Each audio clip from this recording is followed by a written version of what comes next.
that was being achieved even by the extremists. Even they wish to unite everybody. But Satyagraha, did it delay the achievement, or it maybe it was the correct way? That what you are saying is that that was the correct way of achieving freedom. But did it not delay the actual achievement of the independence? So I feel that it could have delayed it because it focused on building consciousness and building consensus. And building consensus takes a lot of time. Yes. Okay.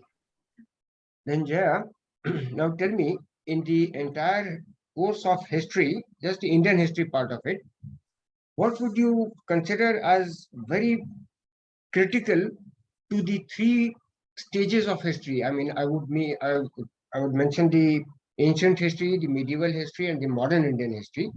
Which can you mention one each achievement, one prominent activity or critical role of any activity or any movement in the three stages?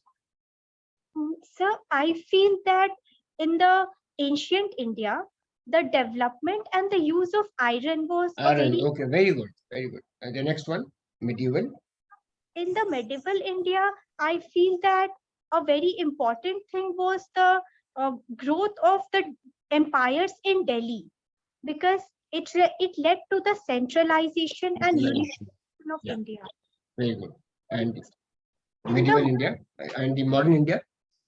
So I feel that the arrival of Gandhiji at the central stage of Indian freedom struggle was a very prominent part because it united people of various ideologies and various commitments towards one central cause. Yeah, very good. Thank you, sir. Why was JNU in the news recently for some bad reasons about a year back? Sir, a lot of student protests take place and it has been in news mostly for these reasons. And a few years back, there was a issue of raising of some anti-national slogans. But you don't approve of them. No, sir, I don't approve of these things. Now, has the constitution, has our constitution stood the test of time? Yes, sir, I feel that our constitution has is very flexible and it was built with a long-term vision and it is very relevant even now. So it has stood the test of time. But why so many amendments to them? Why so many amendments have to be carried out? Sir, I feel that amendments show the flexibility of the constitution. For example, the amendment, for example, the 101st amendment, the GST bill, it it did not change the basic vision of the constitution. However, to it aligned it to the achieving the fiscal imperatives. For example, unification of the taxation system in India.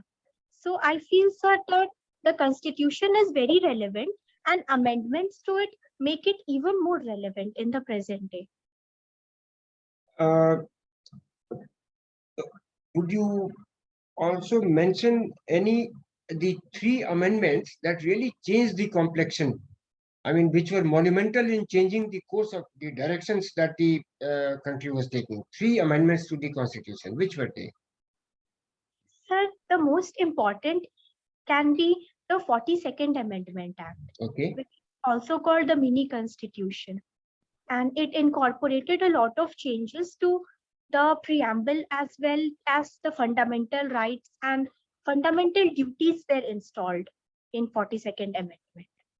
And another amendment, I feel one can be the anti-defection law that changed a lot about Indian politics and made it made it a lot more uh, and ensured that there is a lot of dedication to the party leadership and defections are lessened. Also, the third amendment, I think so. So, can I think about the Yes, third? why not? Of course.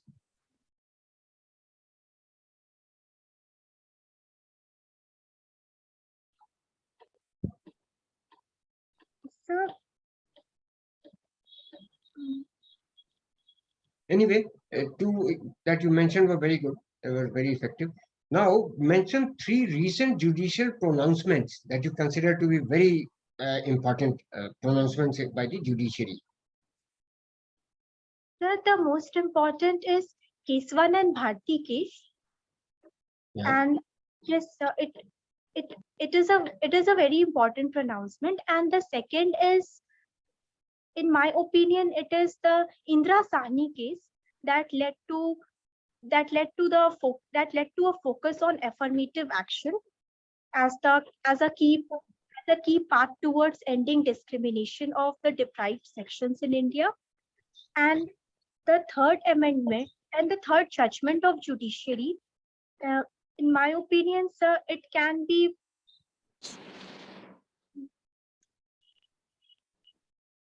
sir it sir a recent amendment was there where there was a focus on eradication of Article 377 and giving equal rights to people of LGBTQ minority as well, including a recognition of their relationships. Now, tell me, the IT Act was amended. IT Act, I think Section 87 was amended. What was the purpose of the amendment to the Act? What did it seek to achieve? So, are you talking about the amendment that took place in 2005? No, recently for the OTT platforms, grievance redressal to the OTT platforms. Sorry, sir, I cannot recall Okay, it. okay, okay. We'll move on from there.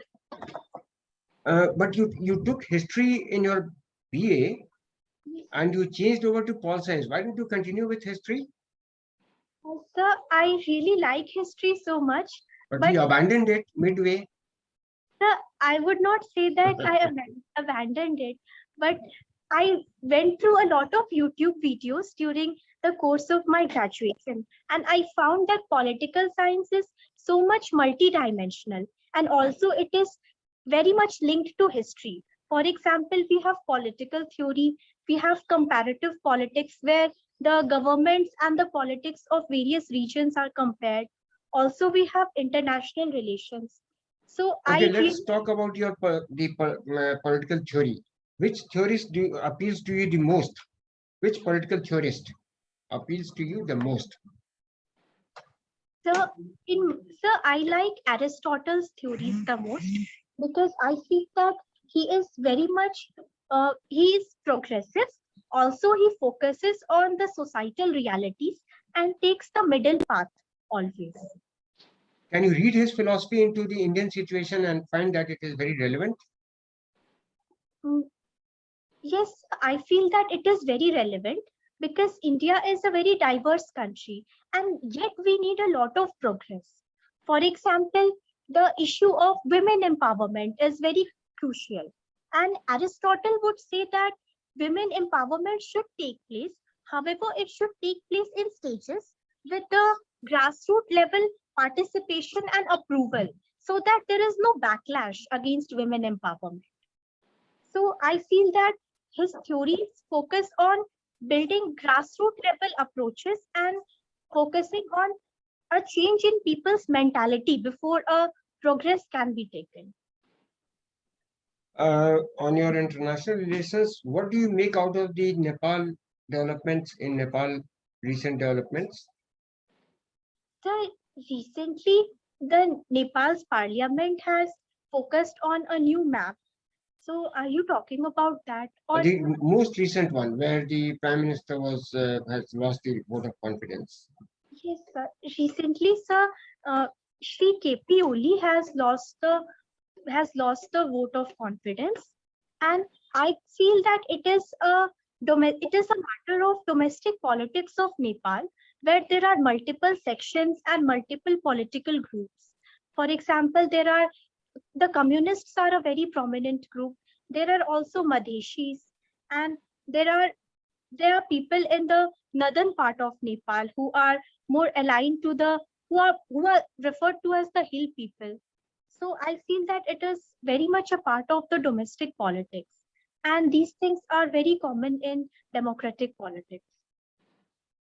Do you feel that coming back of Prachanda may bring Nepal closer to China? Yes, I feel so. But I also think that it is also a matter of real politics, and and Nepal is very much linked to India. For example, we have people to people movement. We also have a lot of trade with Nepal, and geography cannot always triumph over these over such ideological commitments always. On the CAA, Yes, what are sir. your views on the CAA? Sir, I feel that CAA is a very much of an act that was needed to focus on the issues that the minorities of the neighboring countries of India faced. For example, they were given citizenship, but they were given citizenship after a long time gap. And the CAA has only focused on acceleration of this thing. So I feel that it is a good act, and the rumors related to CAA needs to be addressed. For example, there was a rumor that the citizenship of Indians can be at threat, which need to be curbed by invoking the proper uh, invoking the proper sections of law, and actions must be taken against people who say such things. Do you see the pandemic as an opportunity for India to build certain sectors? Yes, sir, I feel so.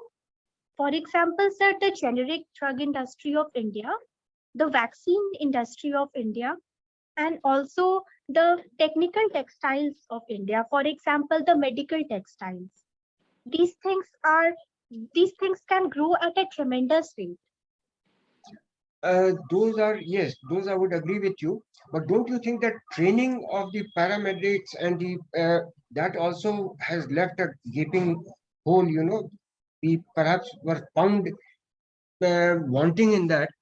The doctors had the equipment, but they didn't know how to use. I mean, most of them were untrained in the use of these equipment. So we underutilized, we have overutilized some, and leaving, that sort of thing.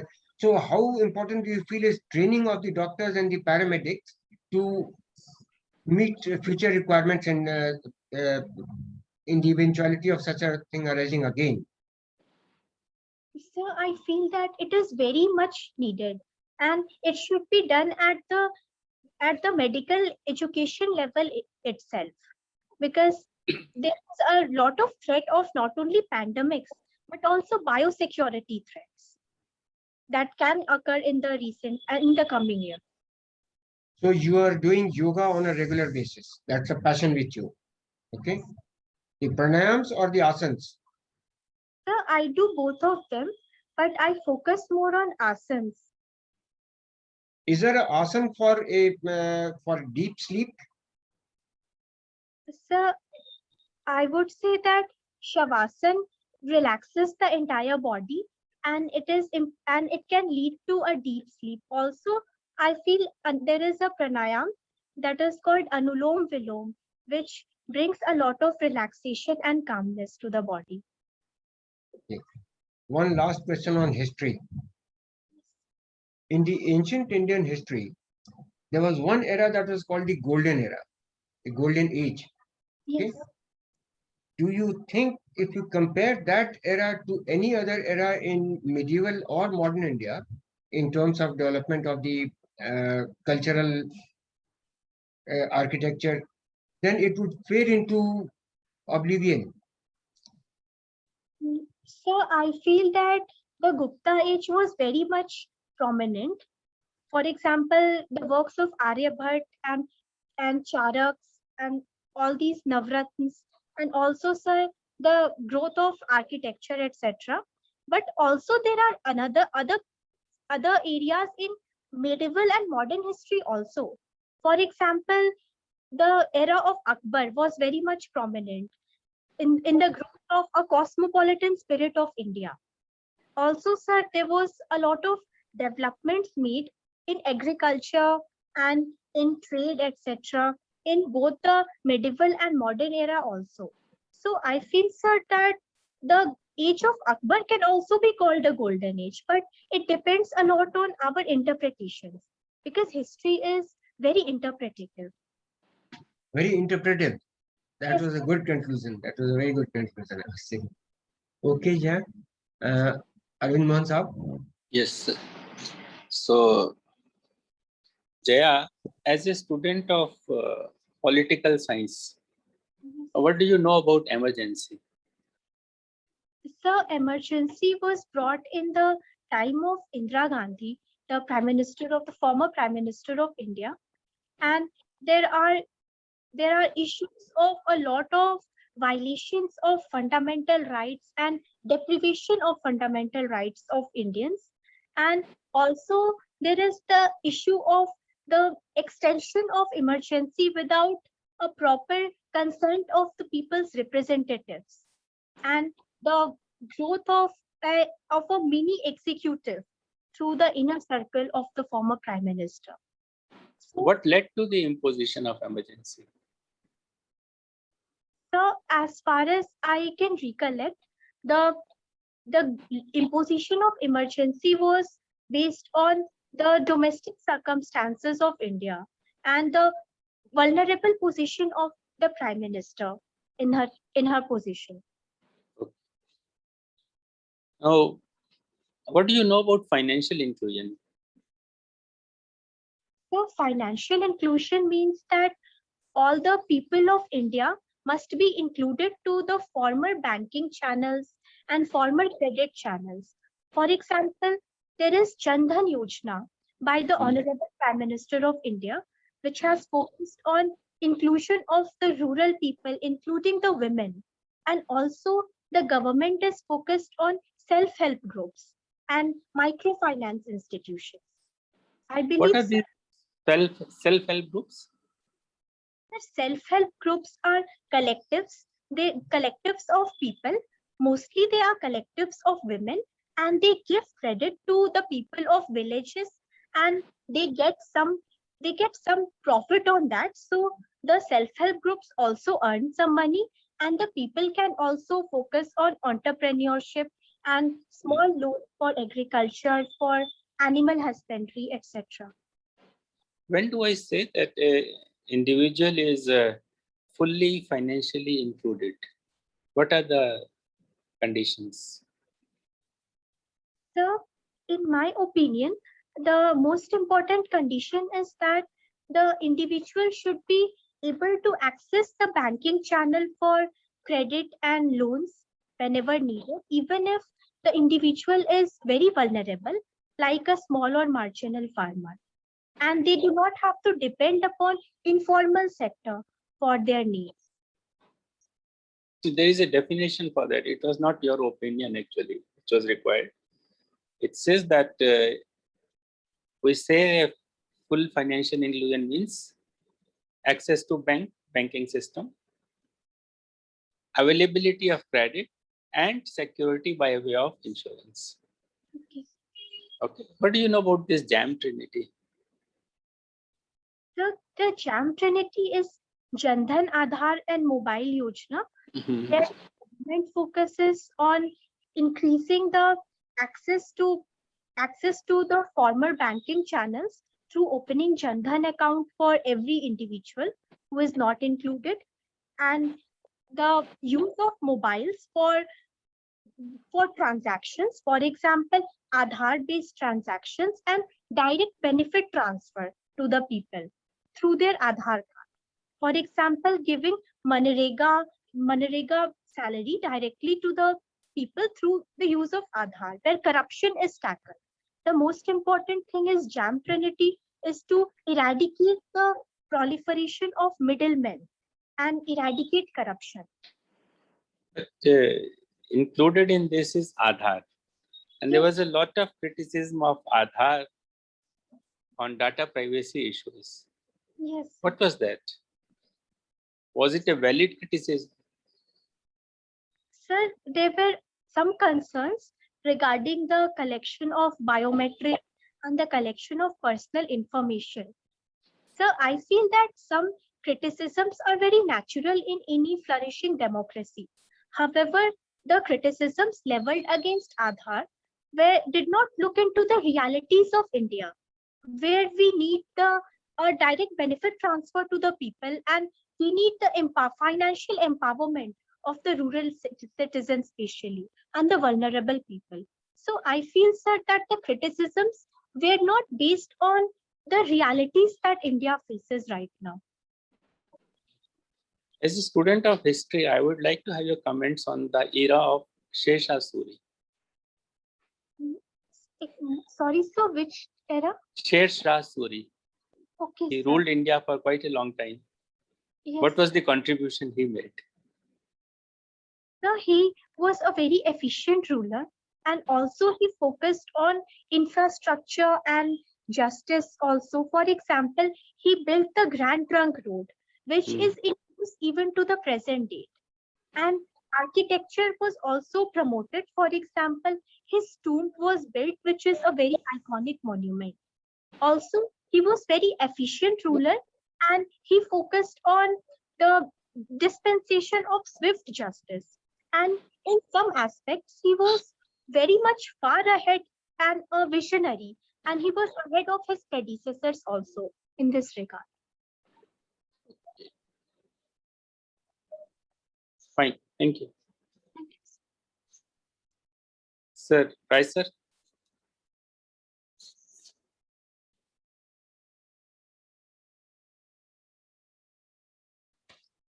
Unmute कर लीजिए.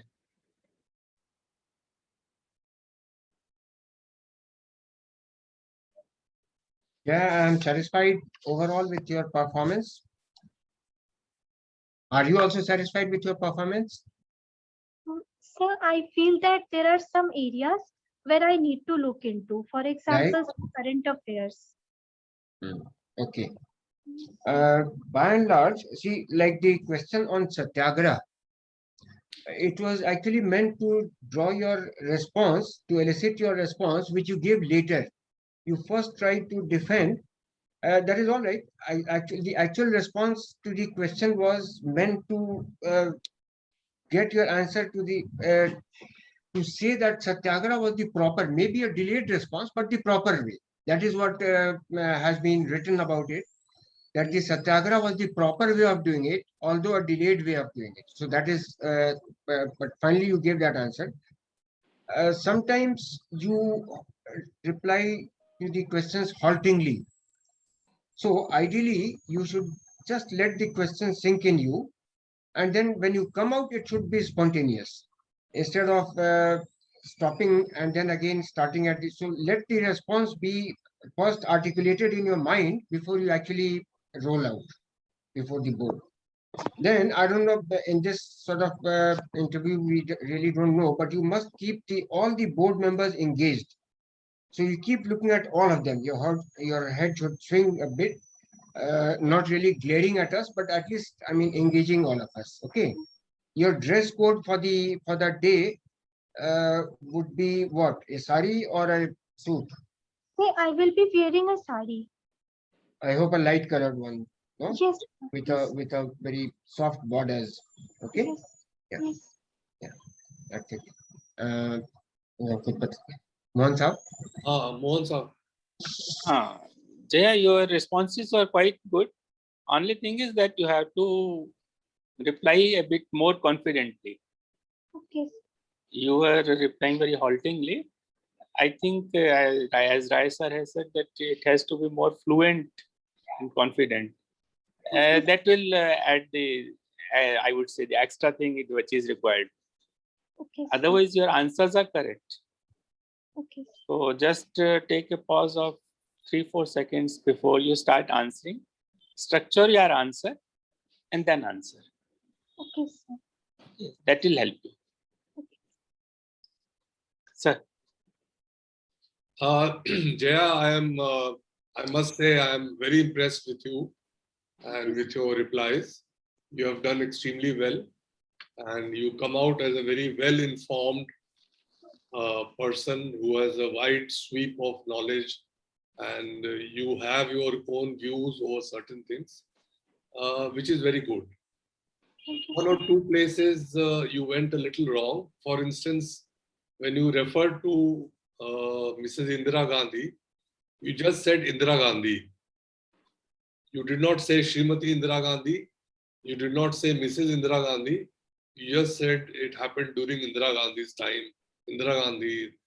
That is not the right way of doing it. And when you are referring to the present Prime Minister, you called him Honorable Prime Minister, which shows that you are very respectful to the person who is in authority now, but you are not so respectful to somebody who is now a part of history. So there you may like to correct, and you may like to read a little more on emergency. A few subjects which I'm sure you have been told to prepare very thoroughly on is, of course, Mahatma Gandhi. You should be very clued up on. You should be very clued up about the Indian Constitution, fairly clued up about the history of India, and particularly the Indian freedom movement and the post 1947 period, and how our democracy has evolved and where we are now. I also appreciated the fact that you did not take any extreme positions on any issue, which is a very good thing. You stuck to the middle path, and you were prepared to, give equal, shall we say, weightage to both the views. That is the correct way for a future civil servant to think, not to take extreme views, but to stick to the middle path, which will be in the interest of everybody.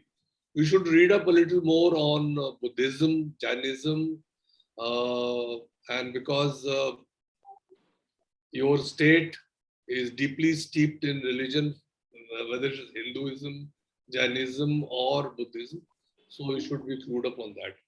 Otherwise, I think you have done extremely well, and we wish you all the best.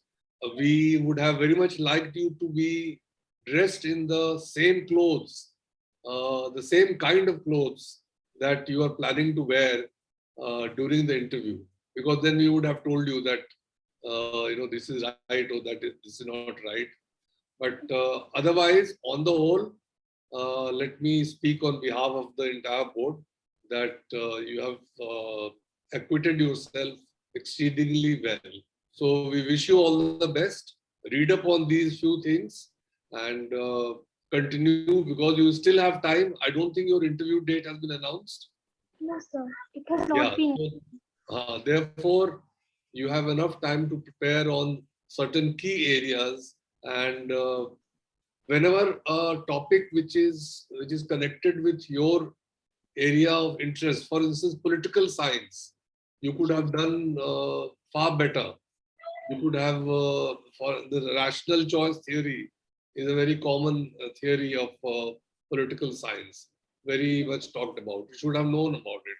So these are what are called low-hanging fruits, fruits which are connected with your studies and what you have specialized in. So political science, international relations, modern Indian history, Constitution, Mahatma Gandhi, these are some of the subjects which you should be very conversant. Another suggestion I would have is that since you come from a state which is very rich in minerals, you should know a lot about conservation, how to take steps towards conservation while still exploiting natural resources. That is another area which you may like to prepare yourself on. Otherwise, you are doing well, you are on the right track, and we wish you all the very best. God bless you. All the best, Jaya. All the best, Jaya. Thank you, sir.